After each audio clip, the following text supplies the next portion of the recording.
जगहों की आती है तो उस लिस्ट में उन जगहों को हम पहले शामिल कर लेते हैं जो खुद में बहुत सारी प्राकृतिक खूबसूरती समेटे हुए रखती है।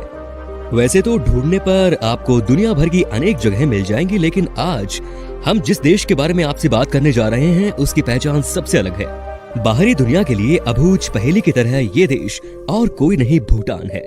जी हाँ दोस्तों, हमारा पड़ोसी देश भूटान, एक ऐसा देश जहाँ के लोगों को पेड़ों से बहुत प्यार है। भूटान की खूबसूरती कैसे सबसे अलग है, यहाँ का खाना सभी को क्यों इतना पसंद है, और सबसे बड़ी बात कि यहाँ के लोग क्यों इतने दिलदार हैं, आज हम आपको इस वीडियो में ये सारी जानकारी देने वाले हैं। तो चलिए सबसे पहले चलते हैं भूटान के सफर पर। दोस्तों सबसे पहले तो मैं आपसे ये बताना चाहता हूँ कि भूटान यकीनन बहुत छोटा देश है, जहाँ की पॉपुलेशन तकरीबन 9 लाख ही है, लेकिन छोटा होने के बावजूद भी ये देश कभी किसी का गुलाम नहीं बना। दोस्तों दुनिया के सबसे खुश देशों में से एक है भूटान, जहां विकास का अर्थ खुशियों से है। वैसे तो भूटान को दुनिया के गरीब देशों में गिना जाता है, लेकिन यहाँ के लोग फिर भी खुशहाल जीवन बिताते हैं क्योंकि उनके विकास का मापदंड ही खुशियां हैं। ये एक ऐसा देश है जहाँ कोई भिखारी नहीं है और ना ही कोई व्यक्ति बेघर है। यहाँ के लोगों को टीवी, इंटरनेट और रेडियो की कोई परवाह नहीं, क्योंकि वो लोग सादा जीवन जीने में विश्वास रखते हैं। आपको बता दें कि इंटरनेट और टेलीविजन को यहाँ साल 1999 में इजाजत दी गई थी। जी हाँ, भूटान के एक तरफ जहाँ चीन है, वहीं दूसरी तरफ है हिंदुस्तान और तिब्बत। हिमालय की गोद में बसा हुआ भूटान की राजधानी है थिम्फू, जबकि फाइनेंशियल कैपिटल सिटी फुनचोलिंग है। दोस्तों यहाँ की कुल आबादी में 76% बुद्धिस्ट है तो बाकी 24% हिंदू। दोस्तों जैसा कि हमने आपको बताया, भूटान हिमालय की गोद में बसा हुआ है और इसी वजह से यहाँ चारों तरफ पहाड़ियां ही पहाड़ियां हैं। लेकिन जब आप भूटान जाओगे तो आपको पता चलेगा कि यहाँ के लोग कितने क्रिएटिव हैं। यहाँ की आर्किटेक्चर कितनी दमदार है। पहाड़ियों के बीच में आपको देखने के लिए एक से बढ़कर एक किले नजर आएंगे। अगर आपको घूमने का शौक है तो आपको बता दें कि यहाँ होटल्स भी कमाल की होती है। पहाड़ों पर तैयार किए गए होटल्स बहुत ही खूबसूरत दिखाई देते हैं। दोस्तों हमने पहले ही बताया है कि भूटान के लोग पेड़ों से बहुत प्यार करते हैं, मतलब कि वहाँ के लोग अपने पर्यावरण को बरकरार रखने के लिए हर मुश्किल कोशिश करते हैं।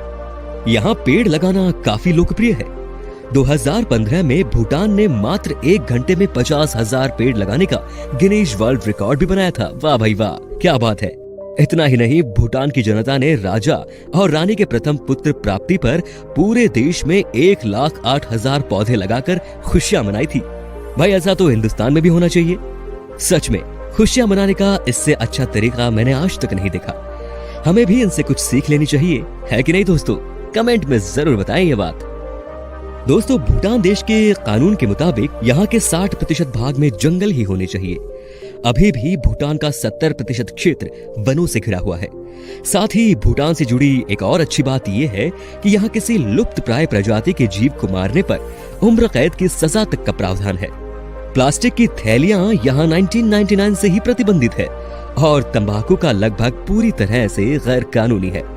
अपनी संस्कृति को बचाने के लिए भूटान ने सदियों तक विश्व से संबंध नहीं बनाए। 1970 में पहली बार किसी विदेशी पर्यटक को यहाँ आने की इजाजत दी गई थी। कमाल के प्राकृतिक दृश्यों और शानदार संस्कृति के बावजूद ये अब भी किसी बड़े पैमाने पर पर्यटन से बच रहा है, और ऐसा जानबूझकर किया जाता है। भूटानी सरकार पर्यटकों की संख्या को सीमित रखती है और दक्षिण एशिया के बाहर से आने वाले पर्यटकों से $250 प्रतिदिन के हिसाब से पैसा वसूलती है। अब भी इस देश के अधिकतर विदेशी प्रभाव पर कड़ी नजर रखते हैं।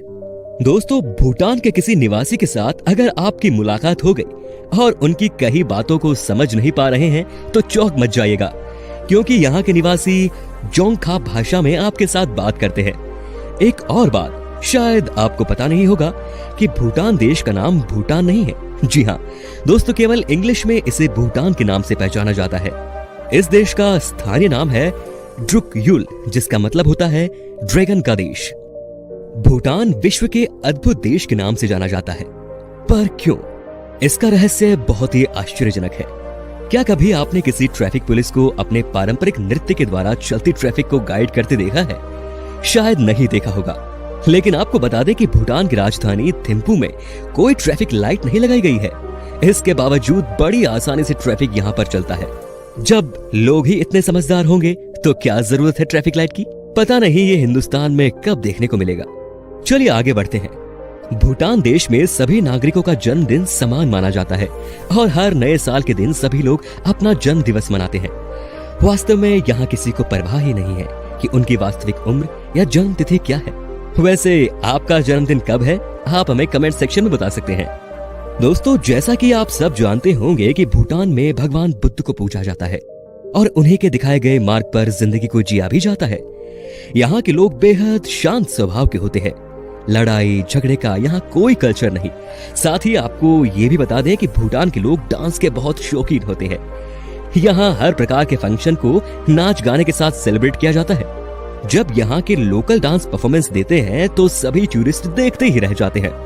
आप देख सकते हैं इनके कलरफुल कपड़े, सर पर एक अलग किस्म की पगड़ी। यहाँ का चाम डांस काफी लोकप्रिय है। दोस्तों, आपको ये जानना बहुत जरूरी है कि ये स्थानीय लोग न सिर्फ किसी त्योहार में डांस परफॉर्मेंस देते हैं बल्कि टूरिस्टों के लिए भी ये मनोरंजन का साधन बनते हैं। यही लोग तो भूटान के टूरिज्म को बढ़ावा दे रहे हैं। दोस्तों, सैलानियों के बीच भूटान अपनी प्राकृतिक खूबसूरती और स्वादिष्ट खाने के लिए भी जाना जाता है और ये देश सैलानियों को कई रहस्यमय चीजों से रूबरू कराता है। अगर आप भूटान की सैर करना चाहते हैं तो एक अच्छी बात यह है कि भूटान जाने के लिए आपको पासपोर्ट की जरूरत नहीं पड़ेगी। हाँ, परमिट जरूर लेना पड़ेगा। इसकी एक वजह यह है कि भूटान की अपनी कोई अलग सेना नहीं है। इस देश की सुरक्षा की जिम्मेदारी भारत की है। भूटान का मुख्य आर्थिक सहयोगी देश भी भारत ही है। इस देश का मुख्य निर्यात बिजली है और वो भारत को पन बिजली बेचता है। यहाँ पर स्वास्थ्य के लिए सेवा और एजुकेशन बिल्कुल फ्री है। दोस्तों, भूटान के बारे में एक अजीब सी बात यह है कि यहाँ लड़कों के बदले लड़कियों को संपत्ति दी जाती है और यहाँ पे लड़का हो या लड़की एक से अधिक शादियां भी कर सकते हैं। यहाँ आमतौर पर महिलाएं ही मुखिया होती हैं और महिलाएं ही दुकानें और व्यवसाय भी चलाती हैं और खेतों पर काम भी करती हैं। दोस्तों, भूटान की एक और चीज जो टूरिज्म को खास बनाती है वो है यहाँ का खान पान। तीखी मिर्च के साथ तेज मसालों का इस्तेमाल यहाँ की ज्यादातर डिशेस में किया जाता है। यहाँ खाने पीने के तमाम विकल्प मौजूद हैं, जैसे कि होइंटे, इमादात्सी, खुरली आदि। दोस्तों, अगर आप ट्रेकिंग जैसे एडवेंचर के शौकीन हैं, तो ये देश आपके लिए परफेक्ट है। भूटान में ट्रेकिंग का अपना अलग ही मजा है। यहाँ हिमालय के पहाड़ों में ट्रेकिंग करना किसी एडवेंचर से कम नहीं। अगर आपको ट्रेकिंग का मजा लेना है तो इसके लिए आपको अप्रैल के मौसम में जाना चाहिए। वहीं अगर मौसम का लुत्फ उठाना है तो इसके लिए आपको अक्टूबर के महीने में जाना चाहिए। वैसे भूटान में भारत से बहुत सारे यंगस्टर्स सिर्फ और सिर्फ ट्रेकिंग के लिए ही जाते हैं।